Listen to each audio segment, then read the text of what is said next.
Hello everyone, welcome back.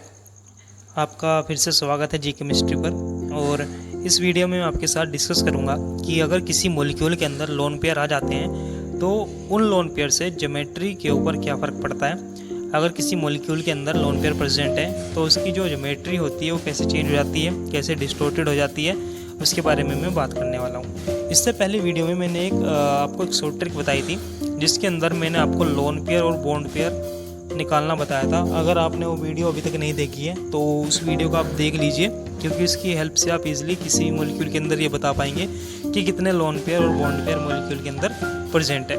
उसकी link मैं आपको डिस्क्रिप्शन में दे दूंगा। तो चलिए इस वीडियो को शुरू कर लेते हैं। देखिए, वीडियो को देख लीजिए, ऊपर लिखा हुआ है, इधर लिखा है हमने number of electron pairs Lewis structure, और यहाँ पे कैसे हम अरेंज करते हैं इलेक्ट्रॉन पेयर को। यहाँ पे लिखा हुआ है कि किसी गिवन मॉलिक्यूल के अंदर कितने बॉन्ड पेयर हैं, कितने लोन पेयर हैं, और उसकी ज्योमेट्री क्या है और उसके एग्जांपल्स क्या हैं। तो चलिए सबसे पहले एग्जांपल डिस्कस कर लेते हैं। देखिए, जब आपके जो इलेक्ट्रॉन पेयर होंगे वो 2 होंगे, ठीक है। जिसका जो लुईस स्ट्रक्चर है उसके अंदर जो इलेक्ट्रॉन पेयर अगर 2 होते हैं तो आपको पता है उसकी जो अंदर जो हाइब्रिडाइजेशन होती है वो होती है sp, ठीक है। जब भी आपके पास 2 पेयर होंगे इलेक्ट्रॉन के तो वहाँ पे जो हाइब्रिडाइजेशन होती है वो क्या होती है, sp हो जाती है।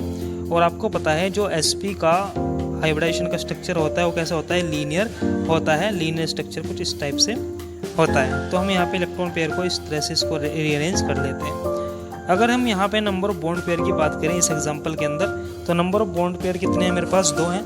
तो यहाँ पे नंबर ऑफ बॉन्ड पेयर तो 2 हैं। और अगर लोन पेयर की बात करें तो वो 0 है। अगर sp हाइब्रिडेशन के अंदर बॉन्ड पेयर आ जाएं तो वो लोन पेयर 0 हो जाए, तब उसकी ज्योमेट्री हमेशा लीनियर हो जाती है। For example BeCl2 CO2 Ne3 negative, ठीक है। तो और sp हाइब्रिडेशन में कभी भी लोन पेयर नहीं होता है। तो अब बात कर लेते हैं सेकंड की। जब हमारे जो इलेक्ट्रॉन पेयर होंगे वो कितने हो जाए, 3 हो जाए।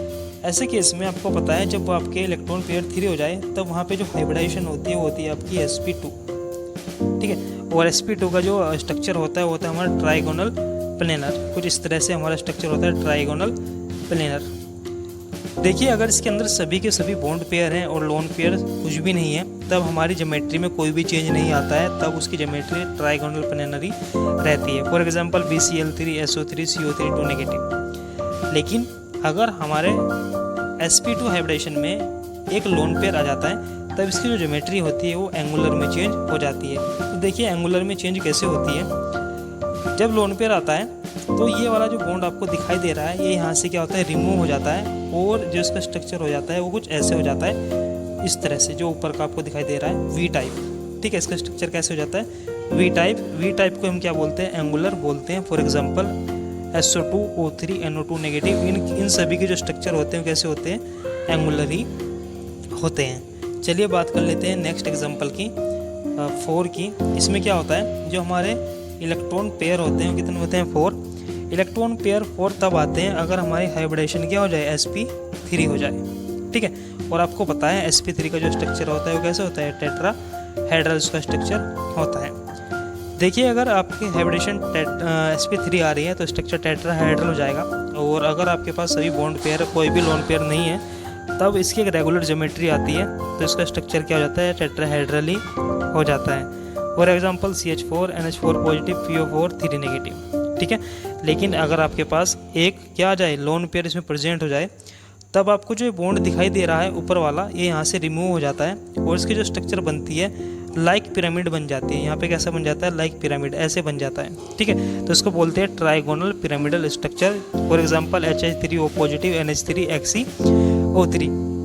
अगर आपका sp3 के अंदर ही जो लोन पेयर हैं वो कितने हो जाए, 2 हो जाए, तब क्या होगा, इसके अंदर यहाँ से हम 2 बॉन्ड को हटा देंगे, ठीक है। कोई भी 2 बॉन्ड यहाँ से हट जाएंगे। सपोज कीजिए 2 बॉन्ड हट गए यहाँ से, तो इसकी जो शेप बनेगी कुछ इस तरह से बन जाएगी, आपको दिखाई दे रही है, इन्वर्टेड V बन जाती है। इसको फिर से क्या बोल सकते हैं, एंगुलर शेप, जो मैंने पिछले एग्जांपल में यहाँ पे डिस्कस की थी। तो इसका एग्जांपल आपके जैसे वाटर के अंदर 2 लोन पेयर हो जाते हैं तो जो इसकी शेप आती है वो क्या आती है, एंगुलर टाइप आती है, ठीक है। NH2 नेगेटिव इसका एग्जाम्पल है, ClO2 नेगेटिव इसका एक एग्जाम्पल है, ठीक है। इससे आगे बात कर लेते हैं। तो देखिए, इससे आगे बात कर लेते हैं, बात आती है जब हमारे जो इलेक्ट्रॉन पेयर है वो आ जाते हैं 5। हाई इलेक्ट्रॉन पेयर तब आते हैं अगर हमारी हाइब्रिडाइजेशन क्या हो जाती है, sp3d। जब हमारी हाइब्रिडाइजेशन क्या हो जाती है, sp3d हो जाती है, तब उसको बोलते हैं कि यहाँ पे जो बॉन्ड पेयर है वो जो हमारे टोटल इलेक्ट्रॉन पेयर है वो कितने हैं, 5 हैं, sp3d। ठीक है, इसका स्ट्रक्चर कुछ ऐसा होता है और इस स्ट्रक्चर को बोलते हैं ट्राइगोनल बाइपिरामिडल। इस स्ट्रक्चर क्या बोलते हैं, ट्राइगोनल बाइपिरामिडल। देखिए अगर आपका sp3 हाइब्रिडाइजेशन आता है तो इसका स्ट्रक्चर ट्राइगोनल बाइपिरामिडल होता है। ये तब होगा अगर आपके एक ही स्ट्रक्चर के अंदर या फिर आपकी हाइब्रिडेशन के अंदर कोई भी लोन पेयर प्रेजेंट ना हो, लोन पेयर क्या हो, 0 हो, तब हमारी जो शेप आएगी वो क्या रहेगी, ट्राइगोनल बाइपिरामिडल ही रहेगी। For example PCl3SF5 negative. लेकिन कभी कभी क्या होता है कि इसके अंदर क्या होता है, एक लोन पेयर आ जाता है। जब एक लोन पेयर आएगा तो हमारी ज्योमेट्री में चेंज आ जाएगा। तो देखिए इस केस में क्या होगा, जो यहाँ पे आपको ये बॉन्ड दिखाई दे रहा है यहाँ से रिमूव हो जाएगा। ठीक है, यहाँ से रिमूव हो जाएगा और आपके पास कुछ ऐसा बचेगा इस टाइप से। ठीक है, K टाइप बचेगा। उसको बोलते हैं कि यहाँ पे जो हमारे इस बार जो ज्योमेट्री हो गई है वो कैसी हो गई है, सीसो ज्योमेट्री हो गई है। ठीक है, इसको इस एग्जाम्पल है SF4 PBr4 नेगेटिव।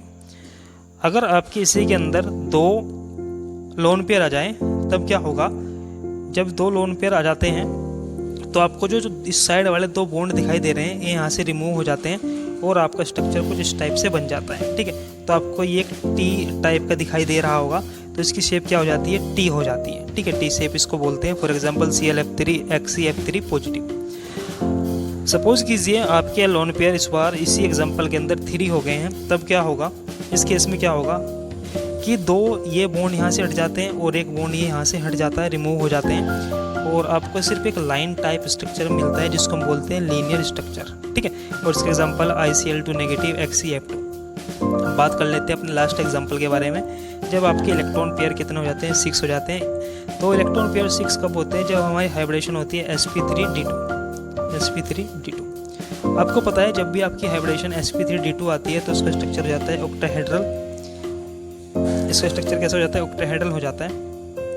देखिए अगर आपके पास सभी बॉन्ड पेयर हैं और लोन पेयर एक भी प्रेजेंट नहीं है, तब जो आपका ज्योमेट्री होती है उसके अंदर कोई चेंज नहीं आता है और वो ऑक्टाहेड्रल ही रहती है। For example SF6 SiF6 2 negative SF5 F6 negative. ठीक है, लेकिन सपोज कीजिए आपके इसी के अंदर एक लोन पेयर प्रेजेंट हो जाता है, तब क्या करते हैं, यहाँ से एक ऊपर से इस बॉन्ड को यहाँ से रिमूव कर देंगे और आपके पास कुछ ऐसा बन के आ जाएगा structure like this, pyramid type. ठीक है, तो यहाँ पे एक हटाएंगे इसको और यहाँ पे कैसा बन जाएगा, लाइक अ पिरामिड।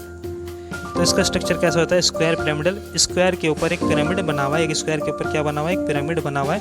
इसका स्ट्रक्चर कैसा हो जाता है, square pyramidal. For example AF5 SF5 negative and SBF5 2 negative. अब बात कर लेते हैं, अगर आपके ऑक्टाहेड्रल के अंदर लोन पेयर 2 प्रेजेंट हो जाए, sp3d2 हाइब्रिडाइजेशन के अंदर अगर लोन पेयर 2 हो जाए तो क्या होगा। इस केस में क्या होता है कि एक बॉन्ड यहाँ से रिमूव हो जाता है और एक बॉन्ड यहाँ से रिमूव हो जाता है और आपके पास क्या बनता है, कुछ इस टाइप का स्ट्रक्चर बन जाता है, बीच में सेंट्रल एटम रहता है और ये ऐसे। तब आपको स्क्वायर की फॉर्म में दिखाई दे रहा है और ये क्या है, एक प्लेनर स्ट्रक्चर है। तो इस फॉर्म में यहाँ पे जो स्ट्रक्चर बनता है क्या बनता है, स्क्वायर प्लेनर हो जाता है। For example ICl4 negative XeF4। ठीक है, तो ये सब चेंज आता है जब आपकी जो आपके मॉलिक्यूल होते हैं, जब उनके अंदर लोन पेयर प्रेजेंट होता है, तो देखिए आपकी जो ज्योमेट्री होती है वो बहुत हद तक क्या हो जाती है, चेंज हो जाती है। ये आपकी जो इस साइड लिखी हुई है ये सब क्या है, एक रेगुलर ज्योमेट्री। इस साइड जो लिखी है ये क्या है, रेगुलर ज्योमेट्री लिखी हुई है। और यहाँ पे क्या है, जब आपके लोन पेयर प्रेजेंट होते हैं तो इस तरह से आपकी जो ज्योमेट्री होती है वो चेंज हो जाती है, शेप चेंज हो जाती है। तो आई होप आपको अच्छे समझ में आया होगा कि जब लोन पेयर आपके मॉलिक्यूल में प्रेजेंट होते हैं तो जो हमारे मॉलिक्यूल के स्ट्रक्चर होते हैं वो किस तरह से चेंज हो जाते हैं। अगर ये वीडियो आपको अच्छा लगा है तो प्लीज़ इस वीडियो को शेयर कीजिए अपने फ्रेंड्स के साथ और मेरे चैनल को सब्सक्राइब कीजिए ताकि आपको आने वाली वीडियो का नोटिफिकेशन मिलता रहे। So thanks for watching, good luck.